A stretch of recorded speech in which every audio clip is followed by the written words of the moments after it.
ಎಲ್ರಿಗೂ ನಮಸ್ಕಾರ ಸ್ನೇಹಿತರೆ. ಮತ್ತೊಮ್ಮೆ ನನ್ನ ಚಾನೆಲ್ಗೆ ನಿಮ್ಮೆಲ್ಲರಿಗೂ ಸ್ವಾಗತ. ಸ್ನೇಹಿತರೆ, ಪ್ರತಿ ಯುಗದಲ್ಲೂ ಅಧರ್ಮದ ವಿರುದ್ಧ ಧರ್ಮದ ರಕ್ಷಣೆಗಾಗಿ ಮಹಾವಿಷ್ಣು ಒಂದೊಂದು ಅವತಾರಗಳನ್ನು ಎತ್ತಿ ಧರ್ಮ ಸ್ಥಾಪನೆಯನ್ನು ಮಾಡಿದ್ದು ನಿಮ್ಮೆಲ್ಲರಿಗೂ ಈಗಿನ ಒಂದು ಮಹಾಕಾವ್ಯಗಳಲ್ಲಿ ತಿಳಿದು ಬರುತ್ತದೆ.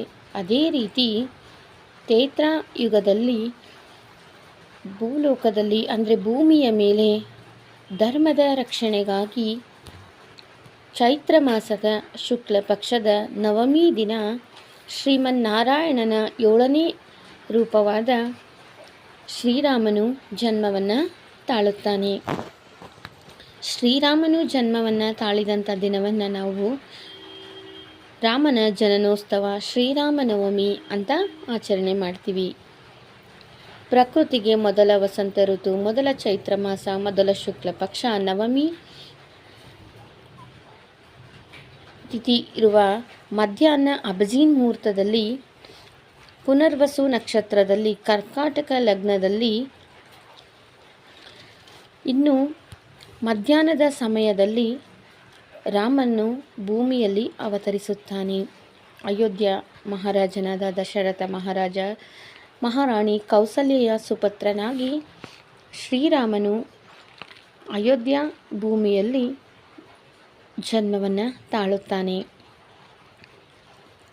ರಾಮನನ್ನು ಹೊತ್ತು ತಂದ ಅಮೃತ ಕಾಲ ಆ ಒಂದು ಪುಣ್ಯ ಭೂಮಿಗೆ ಸಲ್ಲುತ್ತದೆ. ಅಯೋಧ್ಯೆಯ ಮಣ್ಣು ದೈವಾಂಶ ಸಂಭೂತ ರಾಮನನ್ನು ಪಡೆದ ಪುಣ್ಯಕ್ಷೇತ್ರವಾಗಿದೆ.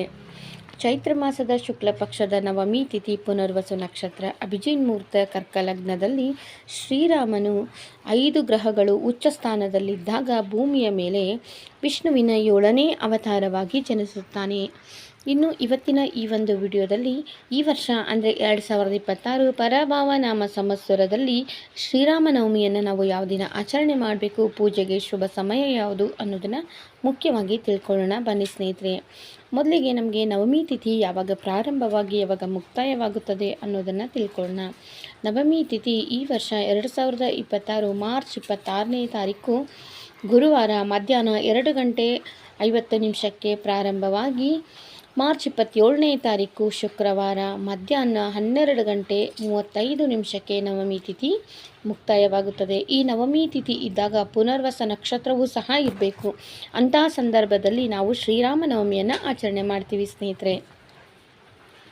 ಹಾಗಾಗಿ ನಮಗೆ 27ನೇ ತಾರೀಕು ಶುಕ್ರವಾರ ಪುನರ್ವಸು ನಕ್ಷತ್ರ ಮತ್ತು ಸೂರ್ಯೋದಯಕ್ಕೆ ನವಮಿ ತಿಥಿ ಇದ್ದಾಗ ನಾವು ಶ್ರೀರಾಮನ ಒಂದು ಜನ್ಮದಿನವನ್ನು ಆಚರಣೆ ಮಾಡ್ತೀವಿ. ಹಾಗಾಗಿ ಈ ವರ್ಷ 2027ರಲ್ಲಿ ಶುಕ್ರವಾರ ದಿವಸ ನಾವು ಶ್ರೀರಾಮನವಮಿ ಅಂತ ಶ್ರೀರಾಮನ ಜನ್ಮದಿನೋತ್ಸವವನ್ನು ಆಚರಣೆ ಮಾಡ್ತೀವಿ. ಈ ದಿನ ಎಲ್ಲ ದೇವಸ್ಥಾನಗಳಲ್ಲಿ ರಾಮನ ಒಂದು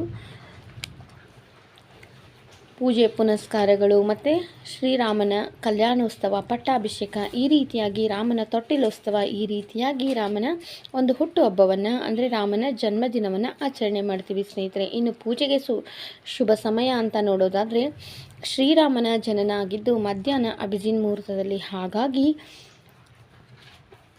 ಶುಕ್ರವಾರ 27ನೇ ತಾರೀಕು ಬೆಳಗ್ಗೆ 11:10 ಮಧ್ಯಾಹ್ನ 12:35 ಅಭಿಜಿನ್ ಲಗ್ನದಲ್ಲಿ ನಾವು ಪೂಜೆಯನ್ನು ಮಾಡ್ಬೋದು. ಇನ್ನು ಮನೆ ದೇವರು ಕುಲದೇವರು ಪೂಜೆಯನ್ನು ಆ ದಿನ ಬೆಳಗ್ಗೆ ಬ್ರಾಹ್ಮಿ ಮುಹೂರ್ತದಲ್ಲಿಯೂ ಸಹ ಮಾಡ್ಬೋದು. ಇನ್ನು ಈ ದಿನ ಮುಖ್ಯವಾಗಿ ರಾಮನ ಭಕ್ತ ಹನುಮನ ದೇವಸ್ಥಾನಗಳಲ್ಲೂ ವಿಜೃಂಭಣೆಯಿಂದ ಪೂಜೆಯನ್ನು ಮಾಡ್ತಾರೆ. ಹನುಮಂತನಿಗೆ ವಿಳೆದೆಲೆ ಹಾರ, ಒಡೆ ಹಾರವನ್ನು ಹಾಕಿ ಅಭಿಷೇಕವನ್ನು ಮಾಡಿ ಪೂಜೆಯನ್ನು ಮಾಡ್ತಾರೆ ಸ್ನೇಹಿತರೆ. ಮುಖ್ಯವಾಗಿ ಈಗ ಬೇಸಿಗೆ ಕಾಲ ಆಗಿರೋದ್ರಿಂದ ಪಾನಕ, ಮಜ್ಜಿಗೆ ಮತ್ತು ಕೋಸಂಬರಿಯನ್ನು ನೈವೇದ್ಯ ರೂಪದಲ್ಲಿ ಅರ್ಪಿಸುತ್ತಾರೆ. ಇನ್ನು ಅಷ್ಟೇ ಅಲ್ಲದೆ ರಾಮನ ಒಂದು ಜನ್ಮದಿನವಾದ ಈ ದಿನ ಎಲ್ಲ ದೇವಸ್ಥಾನಗಳಲ್ಲೂ ವಿಶೇಷವಾಗಿ ರಾಮನ ಅಷ್ಟೋತ್ತರವನ್ನು ಹೇಳಿ ನಾಮಾರ್ಚನೆಯನ್ನು ಮಾಡಿ ಪೂಜೆಯನ್ನು ಸಲ್ಲಿಸ್ತಾರೆ. ಇನ್ನು ವಿಶೇಷವಾಗಿ ರಾಮನ ಹುಟ್ಟುಹಬ್ಬದ ದಿವಸ ಅಯೋಧ್ಯೆಯಲ್ಲಿ ವಿಶೇಷವಾಗಿ ಪೂಜೆ ಸಹ ನೆರವೇರಿಸಲಾಗುತ್ತದೆ. ಇನ್ನು ಮುಂದಿನ ವಿಡಿಯೋದಲ್ಲಿ ಯಾವ ರೀತಿ ನಾವು ಪೂಜೆಯನ್ನು ಮಾಡಬೇಕು, ಮುಖ್ಯವಾಗಿ ರಾಮನಿಗೆ ಇಷ್ಟವಾದಂಥ ನೈವೇದ್ಯಗಳು, ಯಾವ ಮಂತ್ರವನ್ನು ಹೇಳಬೇಕು, ಯಾವ ಹೂವು ಪತ್ರೆಯನ್ನು ರಾಮನ ಪೂಜೆಯಲ್ಲಿ ಅರ್ಪಿಸಬೇಕು, ಯಾವ ರೀತಿ ನಾವು ಪೂಜೆಗೆ ಸಿದ್ಧತೆಯನ್ನು ಮಾಡಿಕೊಳ್ಬೇಕು, ಯಾವ ಸಮಯದಲ್ಲಿ ಪೂಜೆಯನ್ನು ಮಾಡಿದರೆ ಅತ್ಯಂತ ಶುಭದಾಯಕ ಅನ್ನೋದನ್ನು ಮುಂದಿನ ವಿಡಿಯೋದಲ್ಲಿ ತಿಳಿಸ್ಕೊಡ್ತೀನಿ ಸ್ನೇಹಿತರೆ.